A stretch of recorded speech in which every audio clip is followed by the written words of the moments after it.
Chennai shopping మాల్లో ఉగాది వేడుకలు. మీ పండుగ షాపింగ్ చెన్నై షాపింగ్ మాల్లో చేయండి. అందమైన వస్త్రాలతో పాటు విలువైన బహుమతులు పొందండి. నమస్కారం, మీరు చూస్తుంది ఐ డ్రీమ్. నేను మీ కీర్తి. మార్చి 3వ తారీఖు సంపూర్ణ చంద్రగ్రహణం ఉంది. దీనివల్ల హోలీ పండుగ 3వ తారీఖా 4వ తారీఖా అన్న కన్ఫ్యూజన్ ఉంది. దీనిపై సమాధానం తెలియజేయడానికి మనతో పాటు ప్రముఖ ఆస్ట్రాలజర్ బ్రహ్మశ్రీ నందిబట్ల శ్రీహరి శర్మ గురుగారు ఉన్నారు. నమస్తే గురుగారు. వాగర్థావివ సంపృక్తౌ వాగర్థ ప్రతిపత్తయే జగతః పితరౌ వందే పార్వతీ పరమేశ్వరౌ ఆదిత్యాయ చ సోమాయ మంగళాయ బుధాయ చ గురు శుక్ర శనిభ్యశ్చ రాహవే కేతవే నమః. శృంగేరి జగద్గురు పీఠాధిపతులకి, కంచి పీఠాధిపతులకి నమస్కారములు తెలియచేసుకుంటూ కార్యక్రమాన్ని ప్రారంభిద్దాం. గురుగారు, మార్చి 3న సంపూర్ణ చంద్రగ్రహణం ఉండడం వల్ల హోలీ పండుగ 3వ 4వ కన్ఫ్యూజన్లో ఉంది గురుగారు. పౌర్ణమి కూడా కంప్లీట్ డే లేదు కాబట్టి ఈ రోజు చేసుకోవాలని కొంతమంది, లేదా ఆ రోజు చేసుకోవాలని కొంతమంది ఉంది. సో ఆ కన్ఫ్యూజన్ అంతా పటాపంచలు చేసేద్దాం. అసలు హోలీ పండుగ ఏ రోజు జరుపుకోవాలి గురుగారు? హోలీ పండుగ అనేటువంటిది మనకు ఫాల్గుణ పౌర్ణమి రోజున జరుపుకునేటువంటి పండుగ. అయితే ఇది మనకు ఉత్తరాది ప్రాంతం నుంచి మనకు ఆనవాయితీగా ఎక్కువగా వచ్చింది. అసలు ఈ హోలీ పండుగ విధానం తెలుసుకునే ముందు అహోరాత్రముల గురించి తెలుసుకుందామమ్మా. అంటే అహోరాత్రములు అంటే రాత్రిపూట మాత్రమే పూజ జరుపుకునే పండుగలు, పూజ చేసుకునే పండుగలు. ఒకటి శివరాత్రి, 2 ఫాల్గుణ పౌర్ణమి, ఇదే హోలీ పండుగ అంటారు. మన్మథ పౌర్ణమి, మదన పౌర్ణమి అంటారు. ఇక 3వది శ్రీకృష్ణ జన్మ అష్టమి, 4వది దీపావళి. ఇవన్నీ కూడా రాత్రిపూట మాత్రమే జరుపుకుంటారు. అయితే ఈ హోలీ పండుగకు సంబంధించినటువంటి గాథలలో ప్రధానంగా మనం చూసుకున్నట్లయితే 2-3 విభిన్న గాథలు మనకు గోచరిస్తున్నాయి. మొట్టమొదటిది సతీ వియోగము తర్వాత పరమేశ్వరుడు తపోనిష్టలో ఉన్నప్పుడు తారకాసుడు బ్రహ్మవర ప్రసాదితమై ఈశ్వరునికి సంతానం కలిగిన తరువాత మాత్రమే నాకు మరణం ఉండాలి ఆ సంతానం ద్వారా అని చెప్పి వరాన్ని కోరుకుంటాడు. ఈశ్వరుడు ఈ మధ్యకాలంలో అసలు కనువిప్పు కలగదు. అంటే కనువిప్పు అంటే ఏంటి? కళ్ళు తెరిచి కానీ ప్రపంచాన్ని చూడడం అంటుండదు. యోగనిష్టలో ఉండిపోతుంటాడు. కాబట్టి వివాహం జరగదనే భ్రమతో ఆ వరాన్ని కోరుకుంటాడు.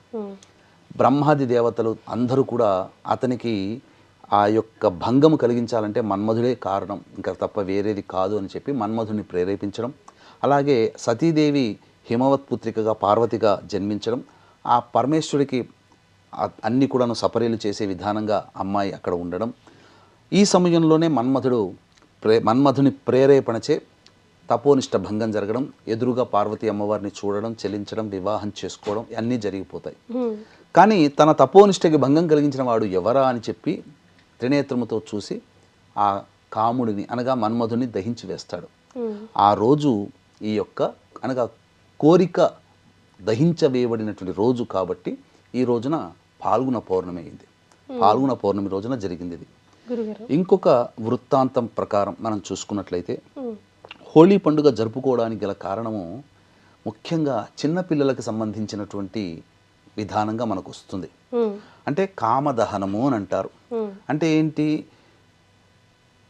విష్ణుద్వేషి అయినటువంటి హిరణ్యకశిపుడు తన కుమారుడైనటువంటి ప్రహ్లాదుడు విష్ణు భక్తుడు అవ్వడం చేత సంహరించాలనే ఉద్దేశంతో అనేక విధాలుగా ప్రయత్నం చేసిన, అన్ని విధాలుగా పునర్జీవితుడవ్వడం, ఈ యొక్క తపనంతా చూసినటువంటి హిరణ్యకశిపుడి చెల్లెలు హోళిక అనే రాక్షసి అన్న యొక్క కోరికను తీర్చాలనే ఉద్దేశంతో ప్రహ్లాదుడు అనగా మేనల్లుడిని ఒళ్ళో పెట్టుకుని చితిమంట పేర్చుకొని అందులో దూకుతుంది.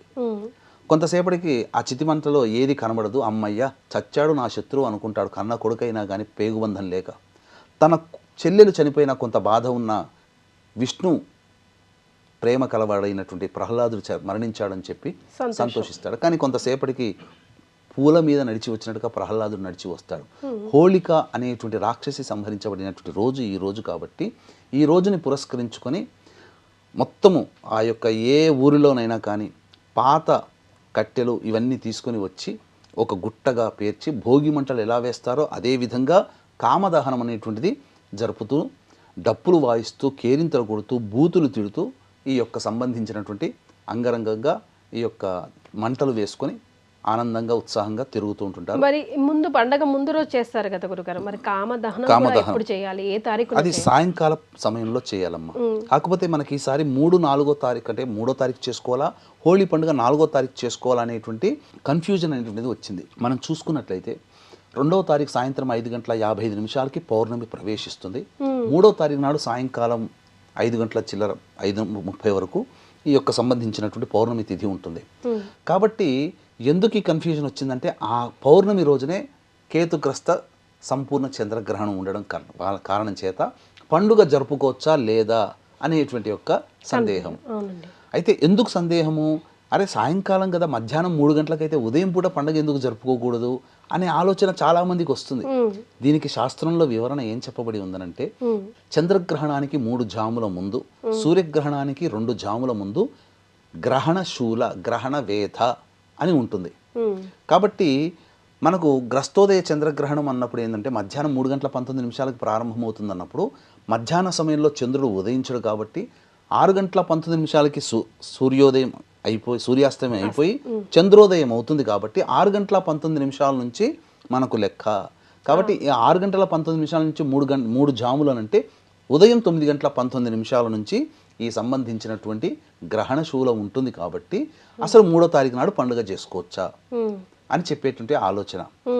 దీన్ని దృష్టిలో పెట్టుకునే మనకు చెప్పబడినటువంటి శాస్త్ర ప్రకారం ఏంటంటే, ఈ సంబంధించినటువంటి అనేక లెక్కల్లో మానములు అని అంటారు. అంటే సూర్యమానము, చాంద్రమానము, బారహస్పత్యమానం ఇలా ఉంటాయి.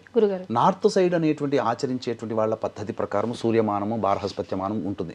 ఈ సూర్యమాన ప్రకారం ఆచరించినప్పుడు కొంతమంది 4వ తారీఖున చేసుకోవడమే సబబు అని చెప్పి నిర్ధారించారు. కానీ చాలా మంది మాత్రం 3వ తారీఖునే చేసుకోవచ్చని పండితులు నిర్ధారించారు. కాబట్టి 3వ తారీఖు రోజున చేసుకోవడమే సబబు. అయితే గ్రహణం వస్తుంది కాబట్టి మధ్యాహ్నము సాయంకాలం వరకు ఈ పండుగలన్నింటినీ ఆటలు ఆడకుండా మ్యాక్సిమం 11:30, 12 లేదా 1 గంట లోపల ఈ పండుగ వాతావరణం అంతా కంప్లీట్ చేసేసుకోవడం. 11 లోపల భోజనం చేసుకుంటే మన శరీరంలో ఎటువంటి పదార్థము ఉండదు, జీర్ణమైపోతుంది. కాబట్టి గ్రహణ సమయానికి ఎటువంటి పదార్థం ఉండదు. కాబట్టి 11 లేదా 12 లోపల భోజనం చేసి అలవాటు చేసుకుని పండుగ జరుపుకోవచ్చు, తప్పేమీ లేదు. సో ఈ పండుగల మెయిన్ తంతు అంతా 1 గంటల లోపల 1 గంట లోపలే ఫినిష్ చేసుకోవాలి. 12 లోపల ఫినిష్ చేసుకుంటే చాలా మంచిది. 3వ తారీఖు. ఇందులో ఒక విశేషం ఏంటంటేనమ్మా, ప్రధానంగా అంటే ఈ సంబంధించినటువంటి వివాహ సమస్యలు, దాంపత్య సమస్యలు ఉన్నవాళ్ళు ఈ రోజున శివపార్వతుల కళ్యాణం చేసుకోవాలి. ఎప్పుడు చేసుకోవాలి? 2వ తారీఖు సాయంకాల ప్రదోషకాల సమయానికి పౌర్ణమి తిథి వచ్చేస్తుంది కాబట్టి 2వ తారీఖు రోజున చేసుకోవాలి. ఎందుకు చేసుకోవాలంటే దీనికి ఒక గాథ కూడా ఉంది. మీనాక్షి అమ్మవారిని ఈశ్వరుడు వివాహం చేసుకున్నది పౌర్ణమి తిథి ఉన్నటువంటి రోజున.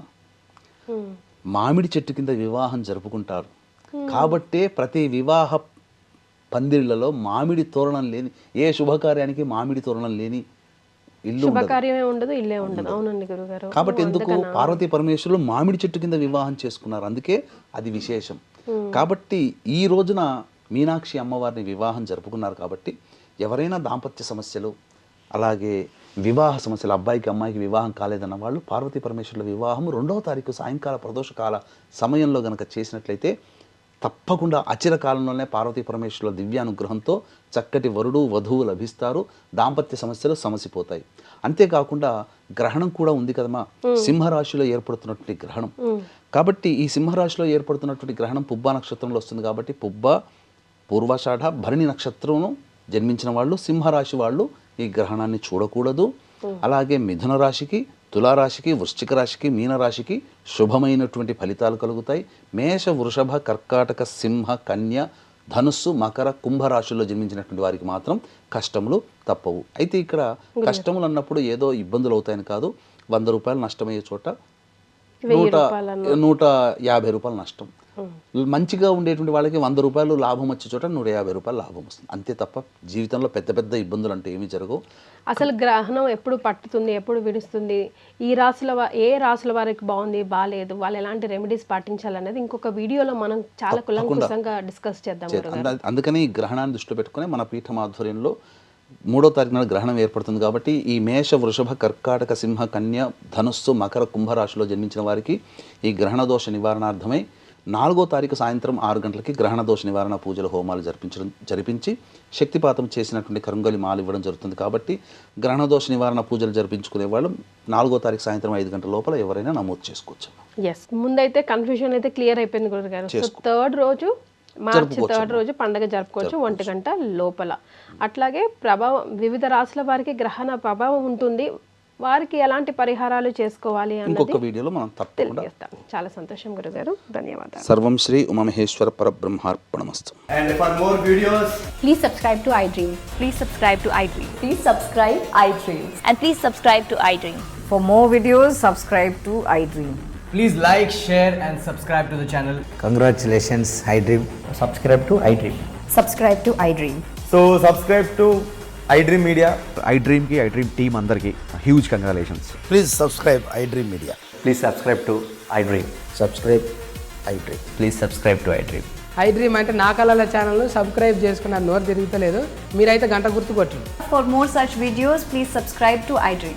Subscribe to iDream. Please subscribe to iDream. Please subscribe iDream Media. Please do subscribe to iDream. Please subscribe to iDream Media. For best entertainment and information, please subscribe iDream. And don't forget to subscribe to iDream.